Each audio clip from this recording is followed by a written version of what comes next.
Good evening everyone. Good evening. आज से हम स्टार्ट करेंगे एफकेट की एफकेट टू 2022 जो एफकेट टू 2022 होने वाला है अगस्त में।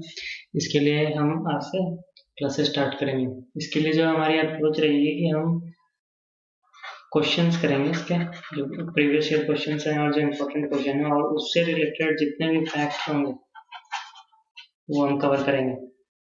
ठीक है, मतलब कि क्वेश्चन से हम पढ़ाई करेंगे, जो क्वेश्चन आएगा उस हिसाब से हम उसके बारे में सब कुछ जानने की कोशिश करेंगे। ठीक है, तो इसके ये जो प्रोसेस हम फॉलो करेंगे इससे क्या होगा कि इससे आप एक क्वेश्चन पढ़ोगे और उसके बारे में 10 फैक्ट और पता चलेगा आपको। ठीक है, तो आज से हम स्टार्ट करेंगे, कर लें जीके की, तो जनरल नॉलेज जो आता है एफकेट में वो। ठीक है, देन हम मैथ्स और वैसे रीजनिंग और फिर इंग्लिश भी करेंगे। ओके,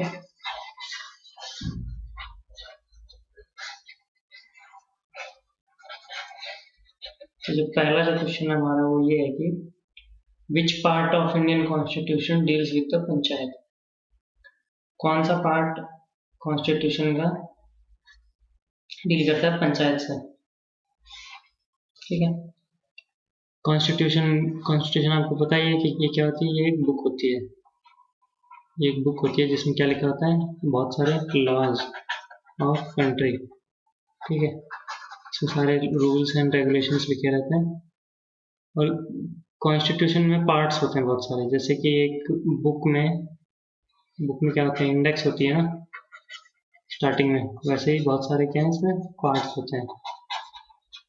फिर और होते हैं इसमें होते हैं शेड्यूल्स होते हैं। ठीक है, और फिर पार्ट्स मान लो कि एक चैप्टर है, उस चैप्टर के अंदर बहुत सारी एक्सरसाइज होगी। एक्सरसाइज को हम क्या बोलते हैं, कॉन्स्टिट्यूशन के टर्म में एक्सरसाइज को बोलते हैं आर्टिकल। ठीक है, तो इसने ये पूछा है एक तरह से कि कौन से चैप्टर में पंचायत के बारे में लिखा गया है कॉन्स्टिट्यूशन में। ठीक, तो इसका जो आंसर होगा वो होगा पार्ट 9। पार्ट 9 में लिखा हुआ है पंचायत के बारे में कि पंचायत होनी चाहिए हमारे इंडिया में। ठीक है, और ये कौन सा शेड्यूल में लिखी है, ये लिखी है 11th शेड्यूल में। 11th शेड्यूल एंड पार्ट 9 में लिखा है पंचायत के बारे में। इसी के आगे है 12th शेड्यूल। 12th शेड्यूल में क्या लिखा है, म्यूनिसिपैलिटी।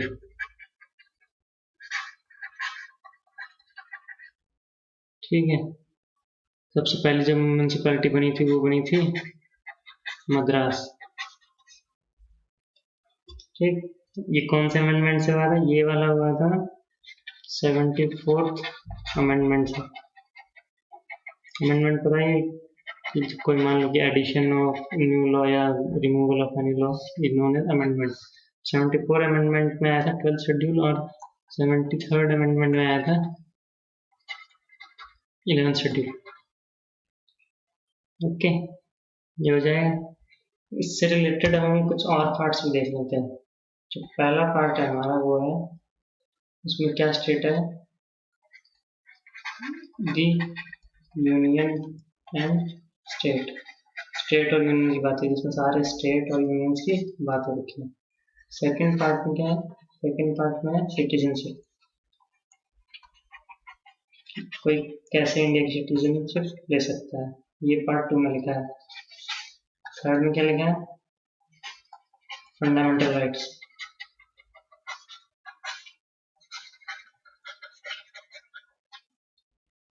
फोर्थ में क्या लिखा है, डीपीएसपी। ये सब मैं आगे पढ़ाऊंगा, एक बार ऐसे देख लो बस।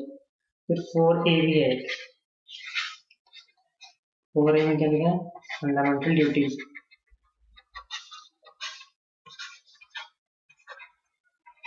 फिर ऐसे करते करते 5th होता है, फिर 6th होता है, फिर 7th होता है, फिर 8th होता है और फिर 9th। 9th में क्या लिखा है, पंचायत। ठीक है, इस क्वेश्चन का आंसर हमारा क्या हो गया, पार्ट 9।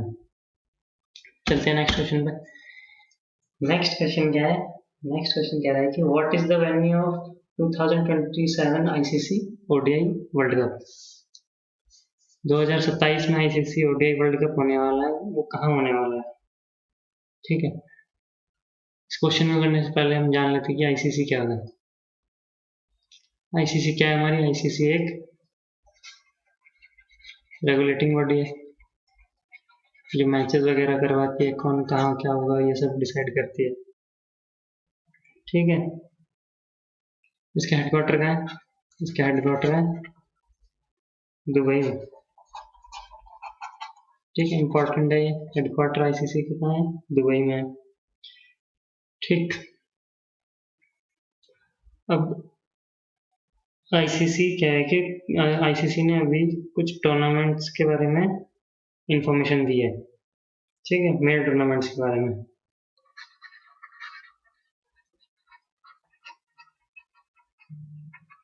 ठीक है, मेल टूर्नामेंट्स अनाउंस हुए हैं।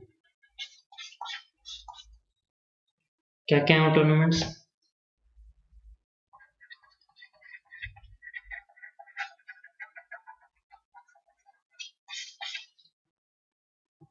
मेल कैटेगरी में पहला जो होता है वो है T20, दूसरा क्या है? ओडीआई, तीसरा क्या है? Champions trophy.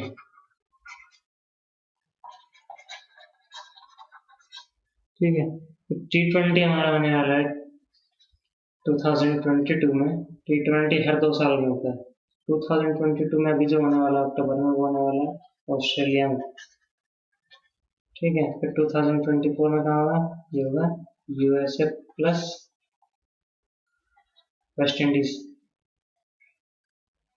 यूएसए में क्रिकेट को प्रमोट करने की कोशिश की जा रही है, इसलिए ये 2024 का जो T20 वर्ल्ड कप है ये यूएसए में ऑर्गेनाइज किया जा रहा है। देन है हमारा ओडीआई। ओडीआई हर 4 साल में होता है। ठीक है, तो ये होगा नेक्स्ट ईयर 2023 में। कहाँ होगा ये इंडिया होस्ट करेगा। ठीक, ये वाला इंपॉर्टेंट है, इंडिया होस्ट कर रहा है क्योंकि। फिर 2027 में कहाँ होगा? ये होगा south America plus Namibia and Zimbabwe. ठीक है, 3 कंट्रीज कर रही हैं, साउथ अमेरिका, नामीबिया और जिम्बाब्वे। ओके, फिर 2031 में कहाँ होगा? ये फिर आ जाएगा इंडिया और बांग्लादेश। ओके, फिर बची हमारी चैंपियंस ट्रॉफी। चैंपियंस ट्रॉफी को लेके अभी बहुत न्यूज़ में चल रहा है क्योंकि ये चैंपियंस ट्रॉफी जो है ये भी हर 4 साल में होती है और ये 2025 में हो रही है पाकिस्तान में। तो अब सबकी नज़र इंडिया पे है कि इंडिया पाकिस्तान खेलने जाता है कि नहीं। ठीक है, और अगेन 2029 में इंडिया में भी। इंडिया में बहुत सारे क्रिकेट के इवेंट होने वाले हैं। तो जो हमारा क्वेश्चन था 2027 में आईसीसी ओडीआई वर्ल्ड कप कहाँ होने वाला है, तो इसका आंसर क्या हो जाएगा? South America plus Namibia and Zimbabwe. Okay, next question. Next question कह रहा है what is the minimum age to become the prime minister of India. Prime minister बनने की मिनिमम एज क्या है इंडिया में? ठीक है, तो देखो हमारे होते हैं 2 हाउस। एक क्या होती है? एक होती है लोकसभा, एक क्या होती है? राज्यसभा। ये 2 हाउस में एक और होती है हमारी, एक क्या होती है? पंचायत। ठीक है, इन सभी की मिनिमम एज देख लेते हैं। तो जो प्राइम मिनिस्टर होता है वो बिलोंग किस कैटेगरी में करता है? वो बिलोंग करते हैं लोकसभा में। ठीक है। लोकसभा में क्या बनते हैं? Member of parliament. ठीक है। एमपी बनने की जो मिनिमम एज होती है वो होती है 25। प्राइम मिनिस्टर भी बनने के लिए जो मिनिमम एज है वो है 25। ठीक है। देन इज हमारे राज्यसभा।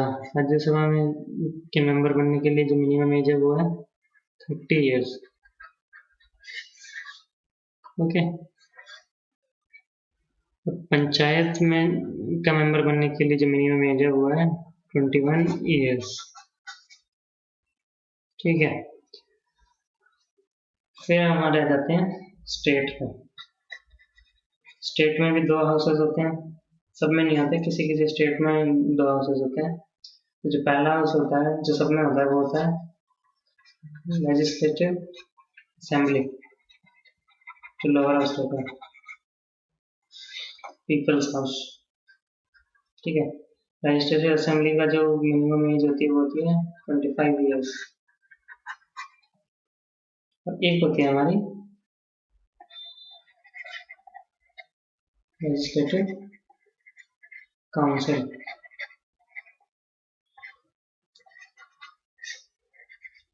ठीक है। इसका मिनिमम एज बनने की जो मिनिमम एज होती है वो होती है 30 ईयर्स। ठीक है। 2 एक्सेप्शन बहुत इंपॉर्टेंट है। एक तो है सुप्रीम कोर्ट जज,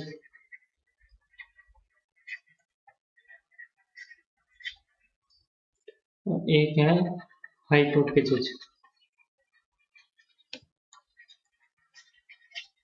इन दोनों की कोई मिनिमम एज स्पेसिफाइड नहीं है।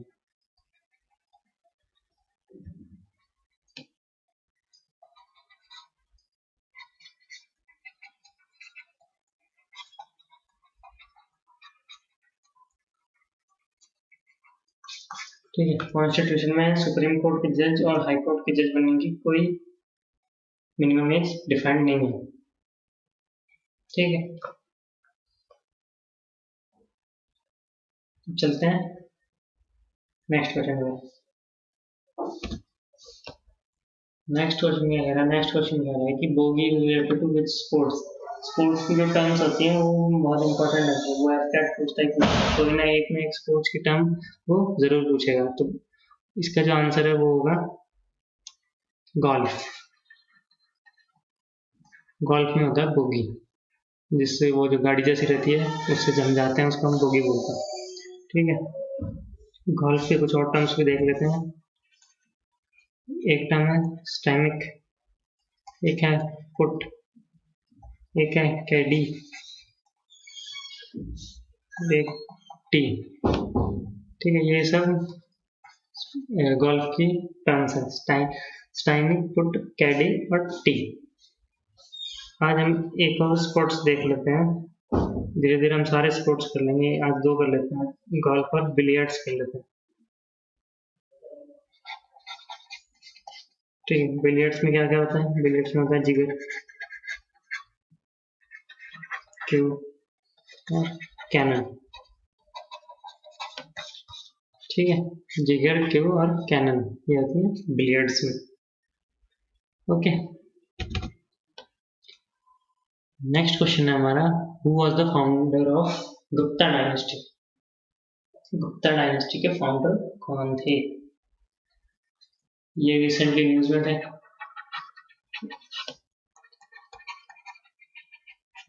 रिसेंटली ये चीज न्यूज में रही है, ऑनलाइन बहुत डिबेट चल रही है कि इसके फाउंडर कौन थे। तो इसके जो फाउंडर थे वो थे श्रीगुप्त। सब चंद्रगुप्त मौर्य में कंफ्यूज हो जाते हैं, क्योंकि चंद्रगुप्त में गुप्ता आता है तो सबको लगता है कि चंद्रगुप्त आंसर है, पर इसका आंसर है श्रीगुप्त। ठीक है। लोग कंफ्यूज हो जाते हैं तो इसके नाम से चंद्रगुप्त।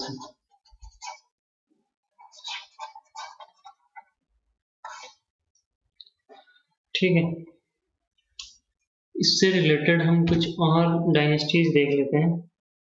पहली जो इम्पोर्टेंट डायनेस्टी है वो है हरियंका डायनेस्टी। हरियंका डायनेस्टी के फाउंडर कौन है? बिम्बिसार। ठीक है, हरियंका के बिम्बिसार है। फिर है नंदा डायनेस्टी। नंदा डायनेस्टी कौन है? महापद्मनंद।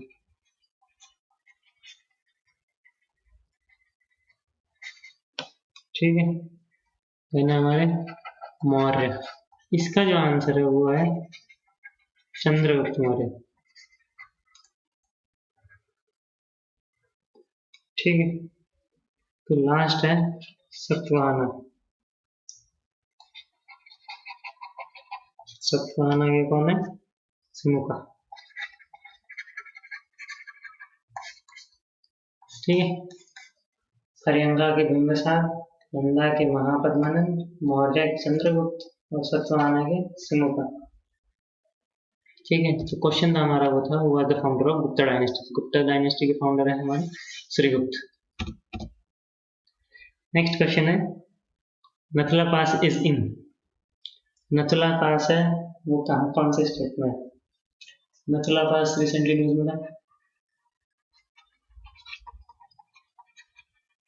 क्यों था?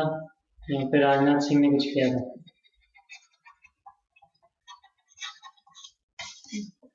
ठीक, तो बताओ नथला पास कहाँ है? नथला पास है हमारा सिक्किम में।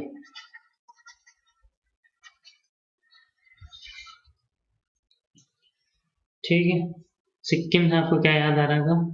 सिक्किम से याद आता है 35th अमेंडमेंट। 35th अमेंडमेंट क्या था कि सिक्किम जो है हमारा एसोसिएट स्टेट है। एसोसिएट स्टेट मतलब कि गेस्ट स्टेट है हमारा, परमानेंट नहीं है। ये कब था? ये था 1975 में आया था 35th अमेंडमेंट। ठीक है, फिर एक और अमेंडमेंट आया जो था 36th अमेंडमेंट। इसमें क्या कहा गया है कि जो सिक्किम है ये क्या है? फुल फ्लेज्ड स्टेट है।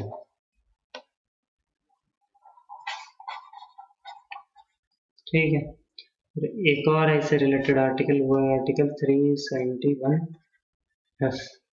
371F क्या कहता है? 371F ये कहता है कि स्पेशल प्रोविंसेस, कुछ स्पेशल प्रोविंसेस होती हैं स्टेट की, जैसे कि मिनिमम 60 सीट्स होनी चाहिए कोई भी स्टेट बनने के लिए, पर जो स्पेशल प्रोविजन है सिक्किम में 60 सीट्स नहीं है। ठीक है, ये स्पेशल प्रोविजन दिया गया है सिक्किम को।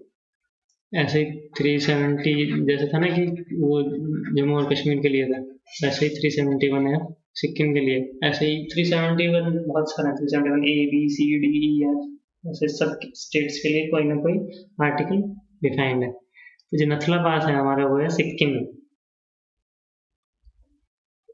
पास की बात आई है तो और पास देख लेते हैं। सिक्किम में जो दो पास हो रहे हैं वो है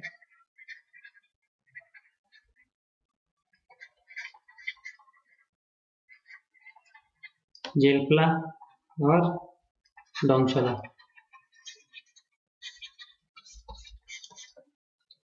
मैप से ही समझ लेते हैं पूरा। मान लो ये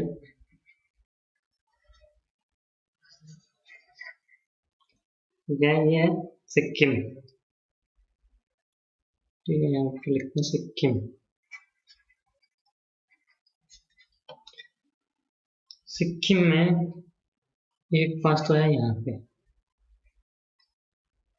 ठीक है, यहाँ क्या है? यहाँ पे है स्पीति। ठीक, फिर यहाँ पे है कुल्लू। यहाँ से आने के लिए भी एक पास है। देन है हमारा मनाली। कुल्लू से मनाली जाने के लिए भी एक पास है। और फिर देन है एक पास हमारा ले जाने के लिए। ठीक, स्पीति पास से हमारी, ये जो स्पीति है या ये वाला जो पास है, यहाँ से एक नदी आती है। इस नदी का नाम क्या है? सतलज।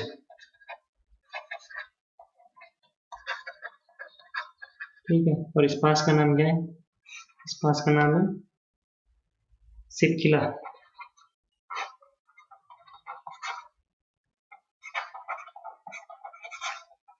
ला का मतलब पास ही होता है लद्दाख की लैंग्वेज में, सिरकिला पास। ठीक है, और कुल्लू से स्पीति जाने के लिए एक पास है, इस पास का नाम क्या है? इस पास का नाम है देपसा पास। देन हमारा कुल्लू से मनाली जाने के लिए जो पास है, इस पास का नाम है रोहतांग पास। ठीक, और जो मनाली और या सिक्किम और जो लेह को कनेक्ट करता है, उस पास का नाम क्या है? उस पास का नाम है बारालाचा पास। ठीक है, सिक्किम के सारे पासेस हो गए। एक स्टेट और कर लेते हैं, फिर धीरे धीरे सारे स्टेट कर लेंगे ऐसे ही। एक स्टेट हम करते हैं आज JNK। बहुत इंपॉर्टेंट है, जम्मू और कश्मीर से पास जो है मैप बनाते हैं। मैप नोट टू स्केल है, ठीक है। ये पता लगा आप बोल दोगे कि ये पाकिस्तान में घुसा दिया।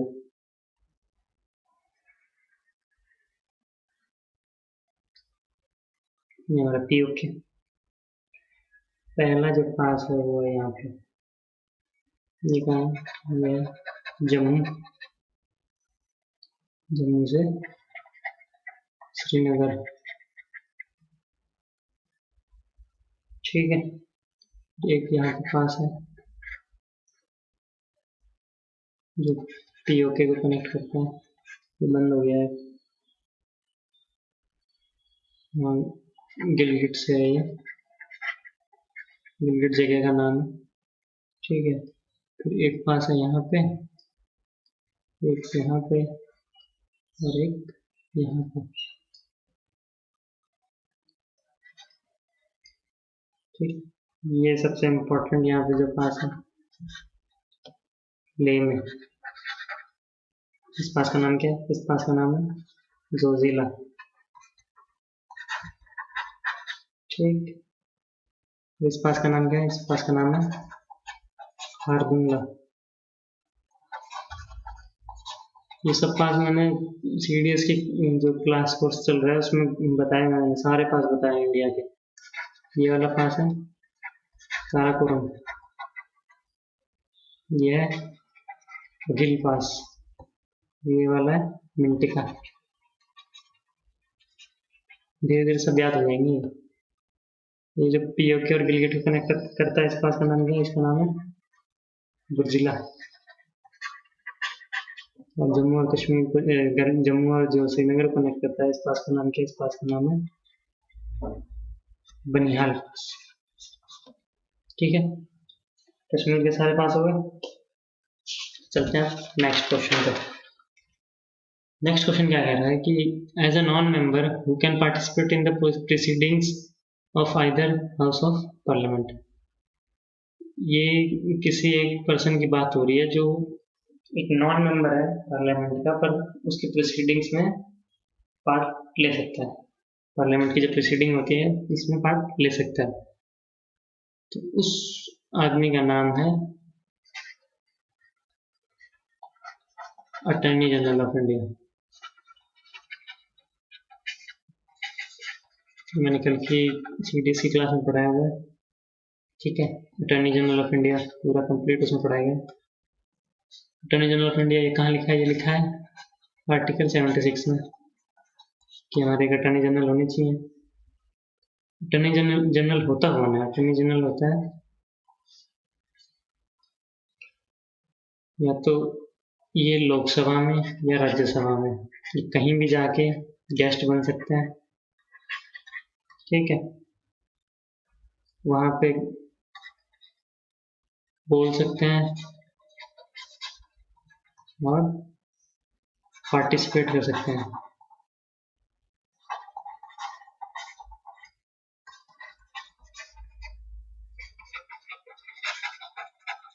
ठीक है। बट सबसे इम्पोर्टेंट चीज़ है, ये वो कोई भी प्रोसीडिंग्स में वोट नहीं डाल सकते। वहां पे जाएंगे, गेस्ट की तरह जाएंगे, लोकसभा या राज्यसभा किसी भी हाउस में चले जाएंगे, वहां पे बोल सकते हैं, पार्टिसिपेट कर सकते हैं, मतलब कि कोई भी काम चल रहा है उसमें पार्टिसिपेट कर सकते हैं, बट जो मेजोरिटी वाले जो वोटिंग होगा उसमें वोट नहीं डालेंगे। ठीक है। एक इम्पोर्टेंट फैक्ट है अटॉर्नी जनरल से रिलेटेड,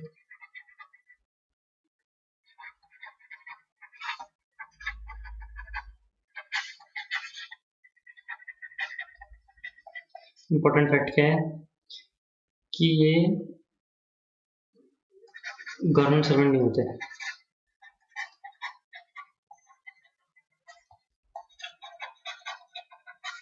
ये इंटरेस्टिंग फैक्ट है कि ये गवर्नमेंट सर्वेंट नहीं होते, जबकि इनका कॉन्स्टिट्यूशन में इनके बारे में लिखा गया। गवर्नमेंट सर्वेंट नहीं होते तो ये पब्लिक प्रैक्टिस परफॉर्म कर सकते हैं।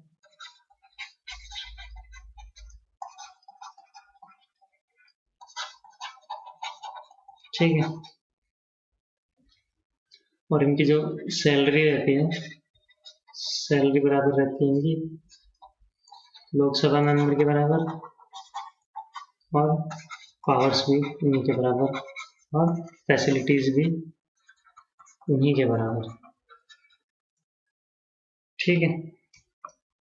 अटॉर्नी जनरल क्या होता है कि attorney general highest law officer होते हैं। ठीक है। इनकी भी कोई minimum age, no minimum age stated. ठीक है, कोई मिनिमम एज नहीं होती इनकी। ठीक है। और जो गवर्नमेंट ऑफ इंडिया है वो इनके परमानेंट क्लाइंट है।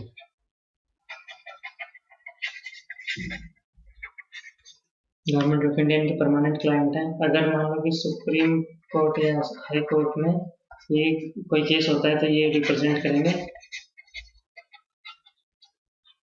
यूनियन गवर्नमेंट को। ठीक है। तो इनका केस जो सुप्रीम कोर्ट और हाई कोर्ट में जो गवर्नमेंट ऑफ इंडिया के केस होते हैं उनको कौन लड़ता है? उनको लड़ते हैं अटॉर्नी जनरल ऑफ इंडिया। आ गया समझ? तो नेक्स्ट क्वेश्चन, नेक्स्ट क्वेश्चन क्या कह रहा है? कार्नोटाइट इज एन ओर और मिनरल ऑफ।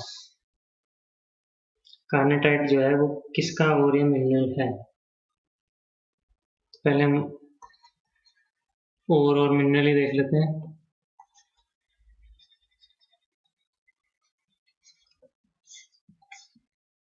और मिनरल क्या होता है? और मिनरल होता है, मिनरल होता है जहां से मेटल एक्सट्रैक्ट किया जा सके।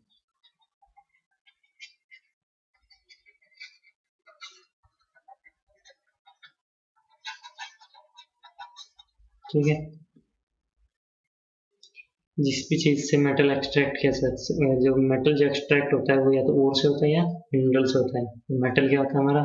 मेटल होता है जो डक्टाइल हो, उसकी प्रॉपर्टीज होती है। डक्टाइल मतलब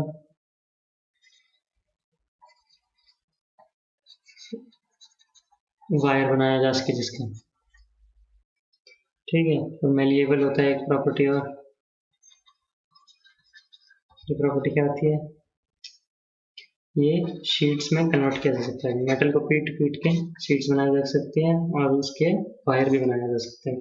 ठीक है। ये हो गई कुछ मेटल की प्रॉपर्टीज। तो ओवर और मिनरल समझ में आ गया। ओवर और मिनरल क्या होते हैं? जहाँ से मेटल एक्सट्रैक्ट किया जा सके। मेटल क्या होता है? मेटल डक्टाइल होता है, मेलिएबल। ठीक है। फिर एक पॉइंट आता है most ductile. Most ductile metal कौन है? वो है एयू, गोल्ड। एयू सिंबल है, गोल्ड है जो सबसे ज्यादा डक्टाइल है, मतलब सबसे ज्यादा वायर जिस चीज मेटल के बना सकते हैं कम क्वांटिटी में। ठीक है। फिर आ रही है हमारी कुछ प्रॉपर्टीज। मेटल्स जो है सॉलिड होते हैं रूम टेम्परेचर पे। ठीक है। बट एक एक्सेप्शन है इसका। क्या एक्सेप्शन? वो है मरकरी। मरकरी जो है वो लिक्विड रहता है रूम टेम्परेचर का। ऐसे ही हमारा नॉन मेटल का होता है।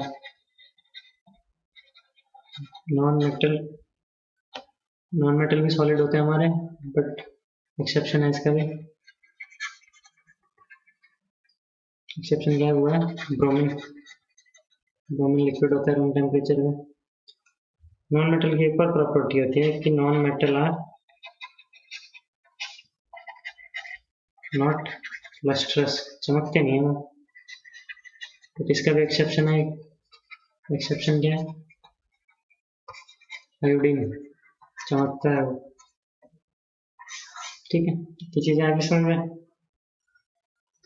तो जो इस क्वेश्चन का जो आंसर था हमारा, वो आंसर क्या होगा? यूरेनियम। यूरेनियम जो है वो कार्नोटाइट जो है वो यूरेनियम का ओर है। ठीक है, यूरेनियम का एक और ओर है, उसका नाम है पिच ब्लेंड। ठीक है, पिच ब्लेंड और कार्नोटाइट दोनों यूरेनियम के ओर है।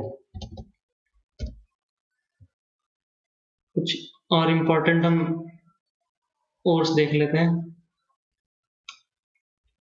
जैसे फर्स्ट है मरकरी। मरकरी का कौन होता है? सिनेबार। मरकरी का और सिनेबार। ठीक है, फिर है लेड। लेड का कौन है? ग्लेना। ठीक है, फिर एक है potassium and then is sodium. Potassium का होता है कार्नेलेट। कार्नेलेट और होता है पोटेशियम का। तो जो सोडियम और जो पोटेशियम, ये जो होते हैं सोडियम और पोटेशियम, ये आपको पता है कि ये हाईली रिएक्टिव होते हैं,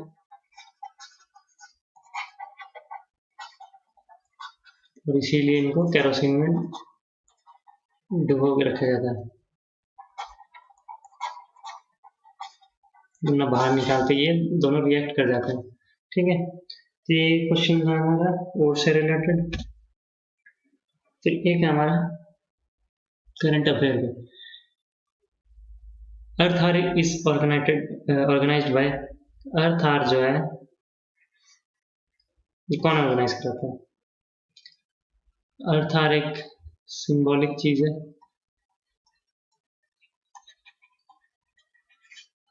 ठीक है, इसको कौन ऑर्गेनाइज कराता है? इसको ऑर्गेनाइज कराता है WWF। WWF का मतलब वर्ल्ड वाइल्ड लाइफ फंड। ठीक है, अर्थार में क्या हुआ था कि 8:30 बजे बत्ती बंद कर दो।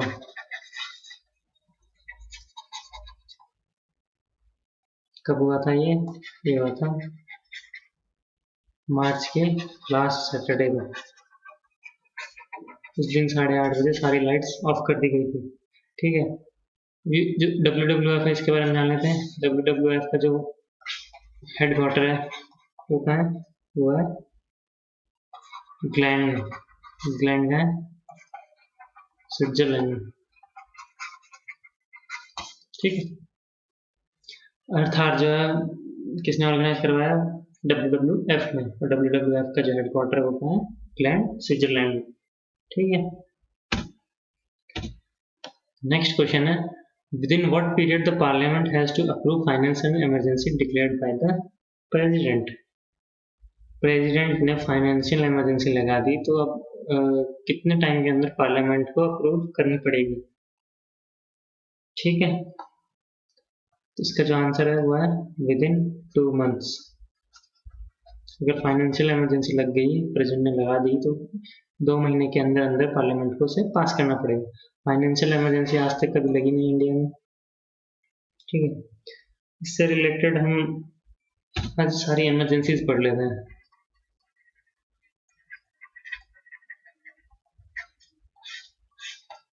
ठीक है, पहली जो हमारी इमरजेंसी है वो है नेशनल इमरजेंसी। सेकंड इज हमारी स्टेट इमरजेंसी। थर्ड इज हमारी फाइनेंशियल इमरजेंसी। ये तीन हमारी इमरजेंसीज हैं, स्टेट इमरजेंसी, फाइनेंशियल इमरजेंसी और नेशनल इमरजेंसी। फाइनेंशियल इमरजेंसी हमारे आज तक लगी नहीं है, स्टेट तो बहुत बार लगी है, नेशनल इमरजेंसी भी लगी है।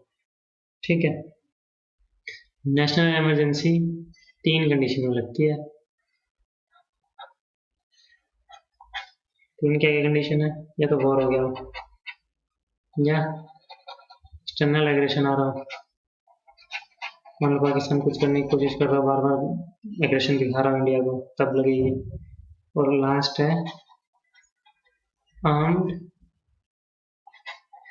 रेबिलियन, अगर हथियारों से विरोध कर दिया जाए सरकार का तो आम जनता, तब नेशनल इमरजेंसी लगेगी। आर्म्ड रेबिलियन है, ये पहले क्या कहलाता था? ये पहले कहलाता था इंटरनल डिस्टर्बेंस।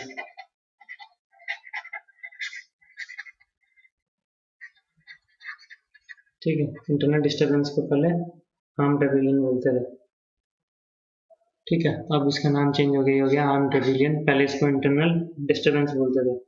ठीक है, ये कब हुआ? ये हुआ 44th अमेंडमेंट 1978। ठीक, 44th अमेंडमेंट में 1978 में हुआ कि इंटरनल डिस्टर्बेंस को कन्वर्ट कर दिया गया आर्म्ड रेबिलियन में। ठीक है, अब ये जो नेशनल इमरजेंसी है, नेशनल इमरजेंसी को 1 मंथ के अंदर अप्रूव करनी पड़ती है।